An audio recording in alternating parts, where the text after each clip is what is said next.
여러분, 나이가 들면 성생활이 줄어든다고 생각하시나요? 아니면 여전히 성생활을 즐길 수 있다고 믿으시나요? 많은 분들이 나이 들면 성은 끝난다 라고 단정합니다. 하지만 그건 절대 사실이 아닙니다. 실제로 많은 노인들이 여전히 성생활을 유지하고 있고 오히려 만족도가 더 높다고 말하기도 합니다. 오늘은 사람들이 왜 나이가 들어도 성관계를 갖는지, 또 어떤 요인들이 성생활의 만족도를 결정하는지, 그리고 나이가 들어서도 성생활을 즐기기 위해 우리가 할 수 있는 방법들을 깊이 파헤쳐 보겠습니다. 끝까지 보시면 여러분의 생각이 완전히 달라질 수도 있습니다. 먼저 이런 질문으로 시작해 보겠습니다. 사람들은 왜 성관계를 가질까요? 젊었을 때는 단순히 욕구 해소라고 생각하기 쉽습니다. 하지만 나이가 들면서 성관계의 의미는 훨씬 더 다양해집니다. 친밀감, 정서적 연결, 삶의 활력, 그리고 건강까지. 단순히 육체적인 행위가 아니라 삶을 풍요롭게 만드는 중요한 요소가 되는 겁니다. 그런데 나이가 들수록 신체는 변합니다. 남성은 테스토스테론이 줄고 발기력이 약해집니다. 여성은 폐경 이후 호르몬 변화로 질 건조증이나 통증을 경험하기 쉽습니다. 그렇다면 이런 변화 속에서 어떻게 여전히 성생활을 유지할 수 있을까요? 바로 태도와 생활 습관, 그리고 파트너와의 소통이 핵심입니다.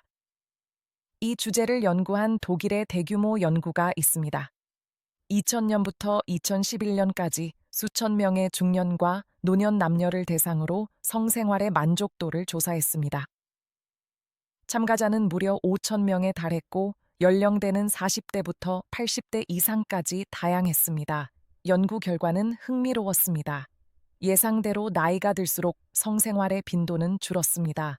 그러나 만족도는 단순히 횟수에 따라 달라지지 않았습니다. 건강 상태, 정신적 안정감, 외로움의 정도, 그리고 성에 대한 태도가 만족도를 훨씬 더 크게 좌우했습니다. 특히 65세 이상에서도 성생활에 만족한다고 답한 사람들은 전반적인 삶의 만족도와 웰빙 수준이 확연히 높았습니다.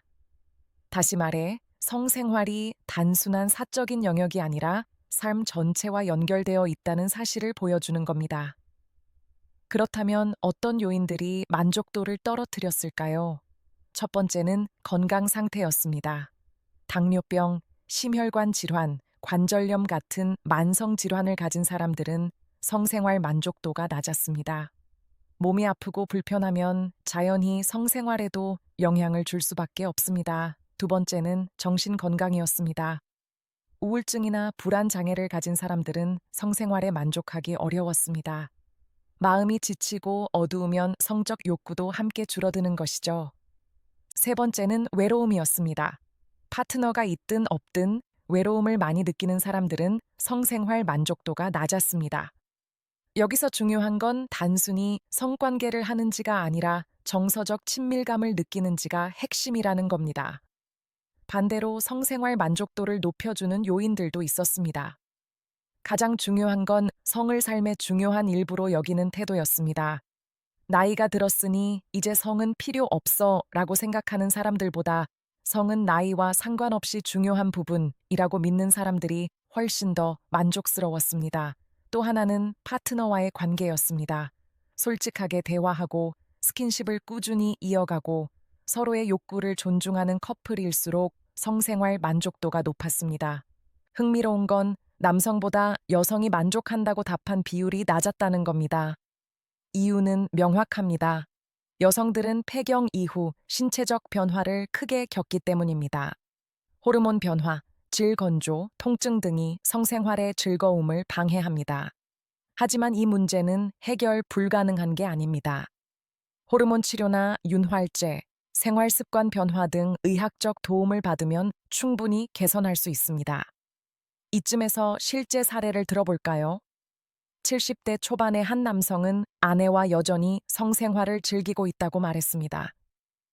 그는 매일 산책하고 음주를 줄이고 건강을 관리한 덕분에 성기능도 유지할 수 있었다고 합니다. 그는 이렇게 말했습니다.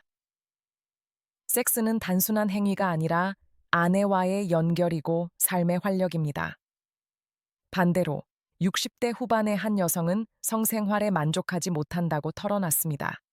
폐경 이후 질 건조증으로 불편함이 커졌고 성관계 자체가 고통스럽게 느껴졌다는 겁니다. 하지만 산부인과 상담을 통해 치료를 받고 윤활제를 사용한 이후 성생활을 다시 즐길 수 있었다고 합니다. 그녀는 말했습니다. 솔직하게 상담하고 도움을 받는 게 부끄러운 일이 아니었어요. 오히려 제 삶을 바꿔줬습니다. 이 두 사례는 분명한 교훈을 줍니다. 나이와 상관없이 성생활은 관리할 수 있고 개선할 수 있다는 겁니다. 그럼 여러분은 어떻게 해야 할까요? 구체적인 팁을 알려드리겠습니다. 첫째, 신체 건강을 지키세요. 운동은 혈액순환을 개선하고 호르몬 균형을 유지해 성생활에 큰 도움이 됩니다. 특히 걷기, 수영, 근력 운동이 좋습니다. 둘째, 식습관을 바꾸세요. 토마토, 석류, 견과류, 생선 등은 성 기능에 좋은 음식입니다. 반대로 가공육, 과도한 알코올, 흡연은 성기능을 해칩니다. 셋째, 파트너와 대화하세요. 원하지 않는 성관계를 억지로 이어가는 건 만족을 줄 수 없습니다. 원하는 것, 불편한 점, 그리고 새로운 시도를 솔직하게 나누는 것이 중요합니다. 넷째, 의학적 도움을 주저하지 마세요. 남성은 발기부전 치료제, 여성은 호르몬 요법이나 윤활제를 사용할 수 있습니다. 전문가 상담은 부끄러운 일이 아니라 삶의 질을 높이는 중요한 선택입니다. 이제 자주 묻는 질문 몇 가지에 답해 보겠습니다. 첫째, 나이가 들면 성욕은 반드시 줄어드나요? 답은 아닙니다. 줄어드는 경우도 있지만 오히려 더 깊이 있고 만족스러운 성생활을 즐기는 경우도 많습니다. 둘째, 성관계가 건강에 정말 도움이 되나요? 답은 그렇습니다. 성관계는 심혈관 건강을 돕고 면역력을 높이며 스트레스를 줄이고 수면의 질을 향상시킵니다. 셋째, 파트너가 없는 경우는 어떻게 하나요? 답은 자기 몸을 이해하고 관리하는 것도 중요합니다. 자위 역시 성 건강에 긍정적 영향을 줄 수 있습니다. 핵심은 성을 삶의 자연스러운 일부로 받아들이는 태도입니다. 마지막으로 꼭 드리고 싶은 말이 있습니다. 나이가 들었다고 해서 성생활이 끝나는 게 아닙니다. 오히려 성을 우선순위에 두고 관리하는 사람들은 더 행복하고 건강하게 나이를 먹습니다. 친구와 대화를 나누고 파트너와 손을 잡고 몸과 마음을 돌보면서 성생활을 즐기는 건 결코 사치가 아닙니다. 그것은 삶을 풍요롭게 하고 활력을 주며 무엇보다도 서로를 더 깊이 사랑하게 만듭니다. 여러분, 이 영상이 도움이 되셨다면 좋아요와 구독, 알림 설정을 부탁드립니다.